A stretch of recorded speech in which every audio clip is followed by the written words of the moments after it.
Un fonds de soutien de 2 600 000 € mis en place par Bordeaux Métropole, la région Nouvelle-Aquitaine, la Chambre de commerce et d'industrie et la Chambre des métiers pour aider les commerçants impactés par les manifestations des Gilets jaunes.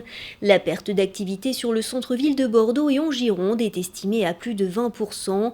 Elle peut monter jusqu'à 50% pour certains commerçants les samedis, jours de manifestation. Un site internet dédié a été ouvert pour déposer les dossiers.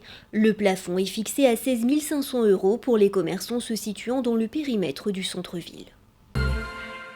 Le personnel du service de réanimation du centre hospitalier de la Côte Basque a entamé aujourd'hui une grève illimitée à l'appel de la CFDT Santé Sociaux Pays Basque. Il dénonce la suppression de 6 postes d'infirmières et de 3 postes d'aides-soignantes, ce qui mettrait selon eux la santé des patients en danger. Une réunion avec la direction est prévue le 10 avril prochain.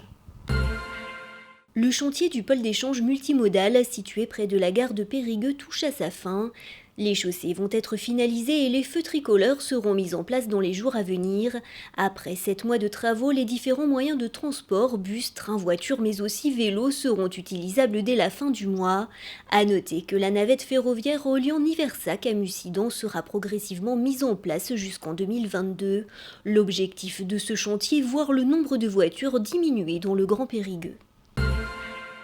Les Gilets jaunes de Villeneuve-sur-Lot, mobilisés autour de la réplique de l'Arc de Triomphe qu'ils ont entrepris le 16 mars dernier et dont les services de l'État ont demandé la démolition. Ils espèrent avoir terminé le crépi d'ici vendredi.